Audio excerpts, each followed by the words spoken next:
know every shading of Velda's voice, but you've never heard it shiver with fright like this. You forget all about your bitterness and get over there fast. There's a strange man in my room. He shot me, bleeding badly. You follow Velda to her bedroom and you see a young, slim guy sprawled across her clean sheets in an attitude of peaceful sleep. But when you move him, you see her sheets aren't clean anymore. Will he be all right? You can see that the wound is only superficial. You get her to bring you some hot water and clean towels. You can't bring the guy to, but after a while you stop the flow of blood and cover him up to keep him warm. And then you take time enough to notice that Velda seems ready to break apart for the first time since you heard her.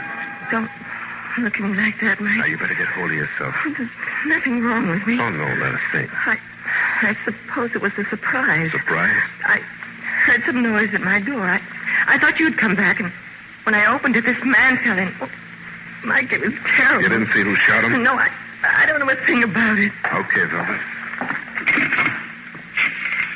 Mike. Hmm? Who are you calling? Pat Chambers at homicide.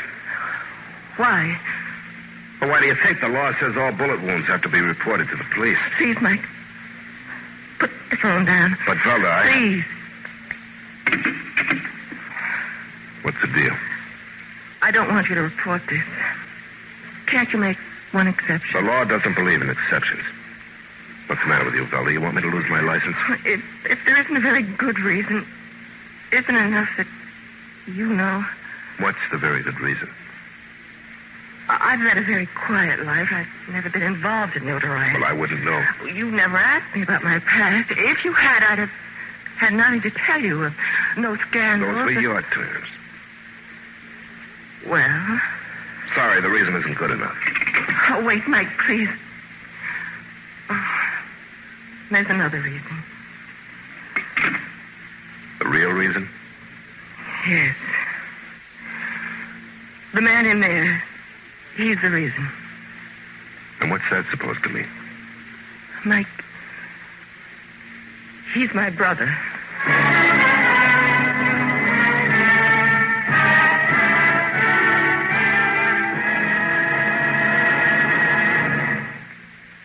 In just a moment, we'll return to the Mickey Spillane mystery, That Hammer Guy.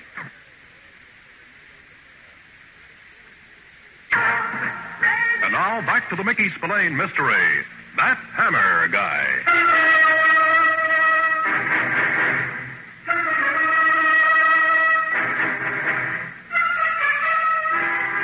When Velda tells you the wounded guy in the other room is a brother, the shock is so great you stare at her like a dead herring on a gourmet's plate. Now you know why she's so rattled. I never told you before that I had a brother. She wanted to be your secretary on her terms. And part of them was that you never asked her about her past. You didn't even know anybody in her family was alive. You don't know what it's been like. I even changed my name when I came here. You think you're entitled to an explanation, and she's willing to give it to you. Because of Bill. I was ashamed of him. I didn't want to be identified with him. He was in with the wrong people, doing the wrong things. Before tonight, I hadn't seen him for 4 years. Velda, what do you mean wrong people, wrong things? He was mixed up with the Communist Party. Oh. Before we stopped speaking, I tried to reason with him, but it was useless. Mm-hmm. How did he happen to come to you? I don't know. No explanations, huh? He only said that as he got out of his car downstairs, somebody took a shot at him. From where? From across the street. That's the reason I didn't want you to report it, Mike. He told me he wanted to get away and hide. He said that the next time they'd kill him, the next time they wouldn't miss. Velda. He's still my brother. I can't let that happen. Velda, I don't think you have to worry about that happening. But they've already tried one. That's what he told you. But I'm sure they didn't. How can you say a thing like that? Your brother told you someone shot at him from across the street, right? Yes. Well, the flesh around the wound was singed. And there were traces of powder marks on his clothes. Mike, that means it was fired at close range. Yeah. Also means another thing. As far as I can tell, Velda, your brother shot himself.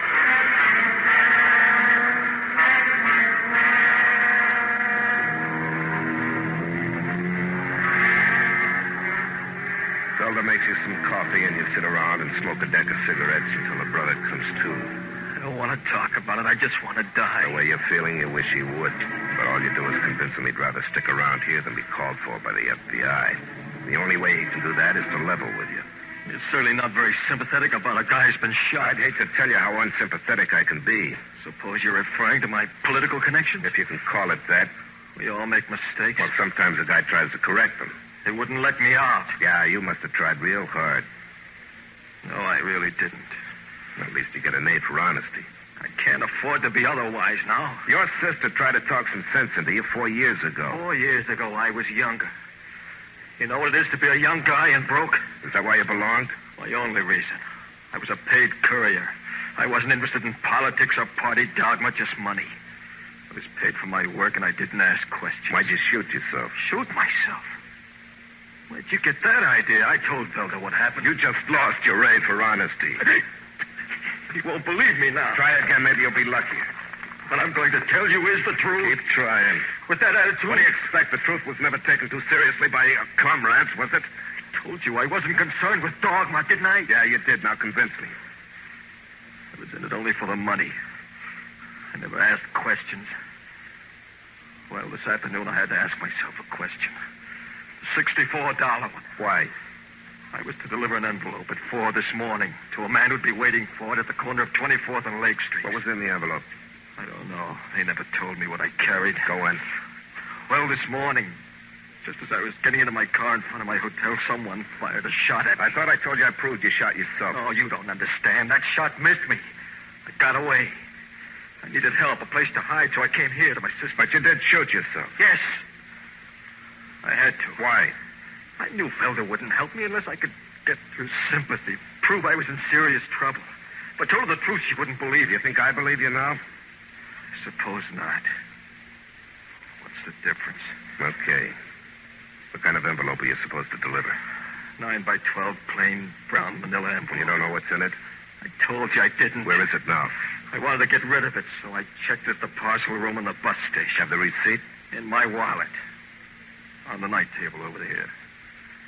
Okay, Bill, you stay here with Velda. I'll be back in a few hours. Where you going? To take up where you left off. You mean deliver that envelope? I mean to find the guy you were supposed to deliver it to. Crazy? You can't do that alone. 3:30 now. I've only got a half an hour. Listen, they'll stop at nothing. Believe me, you may get killed. Now, believe me, Buster, I love my life, but for stakes like these, the risk is worth taking.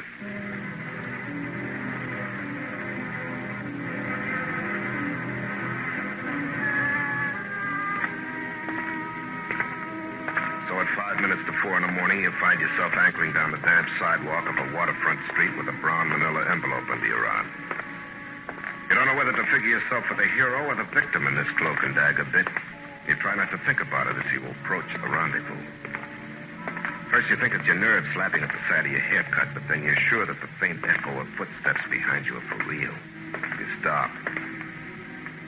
You look back into the gray street, but no one's there. Then you hear it again. Scuffling feet, all right. But what makes matters worse is you can't see a thing.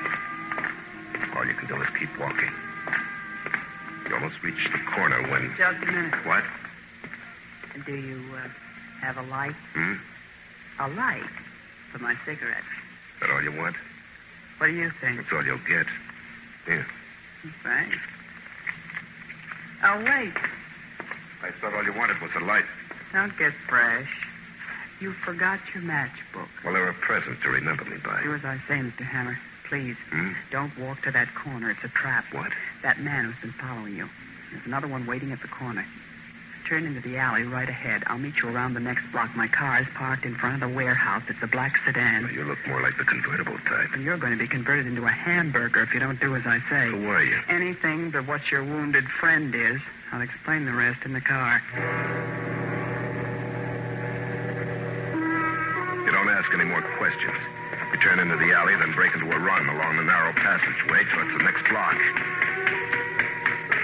And then you're brought up short against a high, flat brick wall. For a moment, you stand there in the dark. And then suddenly, a blinding pair of car lights pin you up against the wall. You're about to make a crazy dash for the opening, but you don't get a chance to move. Out.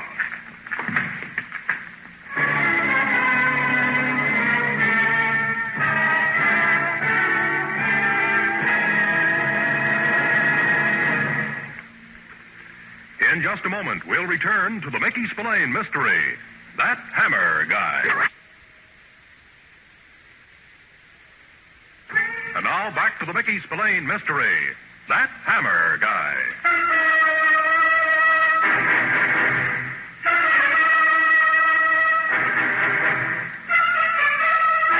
You've been led up a blind alley by a dame. And when you come to, it's daylight and the sun doesn't help your aching head. You're surprised to find yourself alive, but you're not surprised at all to find the envelope missing. As soon as you straighten out, you head for Velda's apartment. Wound or no wound, her brother's going to answer a few pointed questions. You press the button again and again, but there's no answer. And then your nose gets a whiff of the stuff, the faint odor of escaping gas. You check the crack in the door, and the odor is stronger there. You don't have time to call for help, so you keep butting the door until your shoulder is a soft, sore mass, and then it finally gives way. You rush around the gas-filled apartment, breaking windows and letting fresh air rush in. Then you turn off the gas jets on the stove and lift Velda from the floor. That's it. Keep it up, Velda. That's it, honey. Come on now. Breathe in all the fresh air you can. All right? They did it. Who? 2 men. They forced their way into the apartment just after you left. Where's your brother? One of them took Bill away. The other one brought me into the kitchen, and that's all I remember till you were standing over me. Yeah. And well, to get rid of you and make it look like suicide. Why me? Well, maybe they thought you knew too much.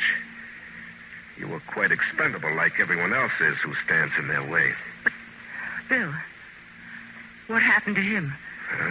Your guess is as good as mine. They may have killed him. Velda. I don't believe it. He's got to be alive. Don't bank on it. I'm sorry I asked you not to call the police. You might as well now. No, not yet. I'm going to find out about your brother myself. You may be killed. Yeah. You know, you took the words right out of your brother's mouth. And you know what? He was almost right.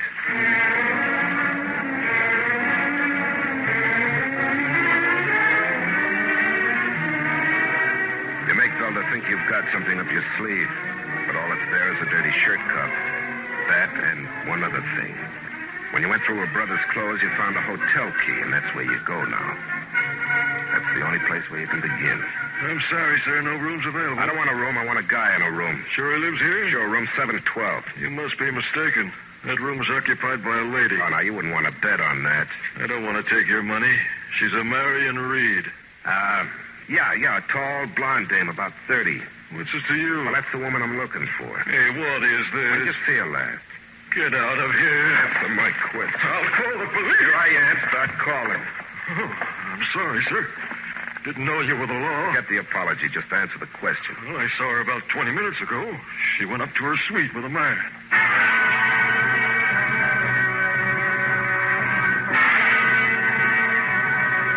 You've been in for a lot of unpleasant surprises.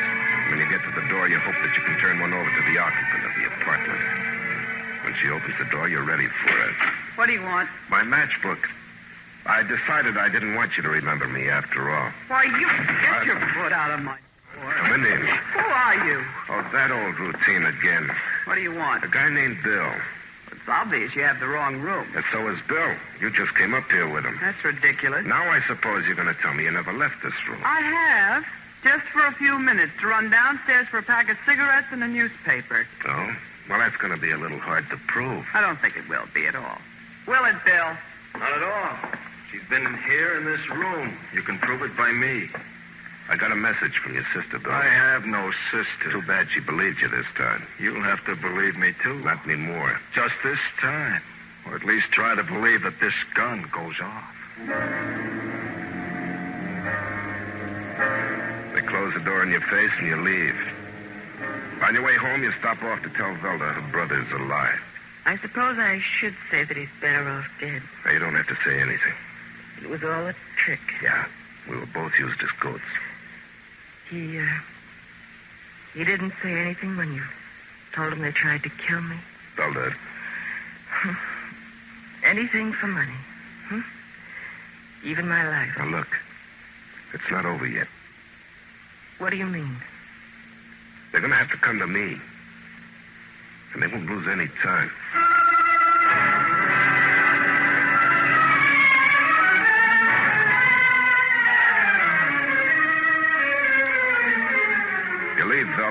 back to your place fast, but you're not fast enough. I've been waiting for you, Mike. You expected something like this, but not Velda's brother. I had to talk to you, Mike. Explain. Yeah, you're just full of explanations, aren't you? I'm running away, but I wanted you to tell Velda some things for me. I didn't know they were going to try to kill her. They promised me they wouldn't do anything to her. They promised. That's not why you're here. Believe me, it is. I'll admit everything. You and Velda were used, but I couldn't help myself. I had to do things the way they wanted me to. Yeah, they needed someone to deliver that envelope, someone who would be above suspicion, so they used me, through you. Yes, that's right.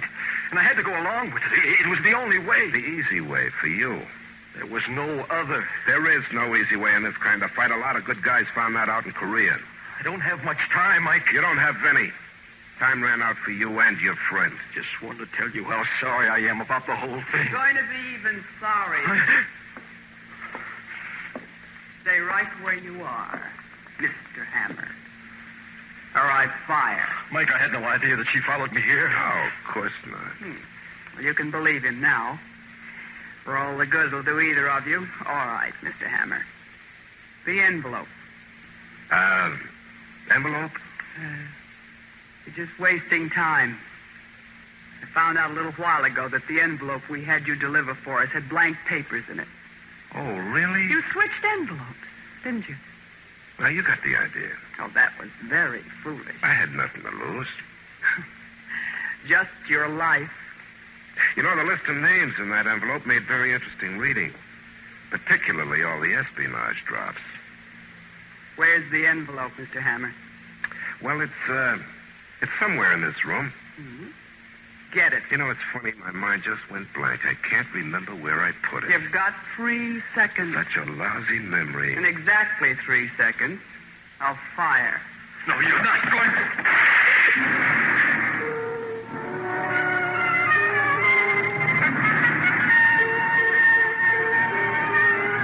The shot like an end charging a punt, and you dive over him to grab the dig.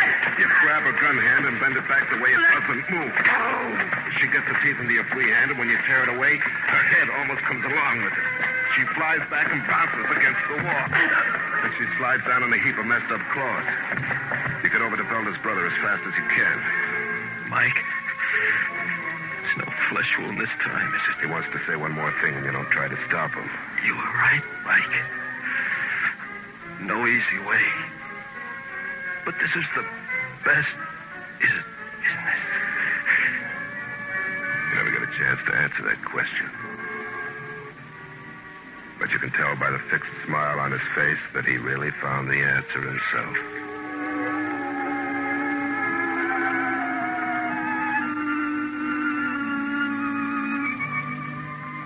You call Pat Chambers and give him the whole story.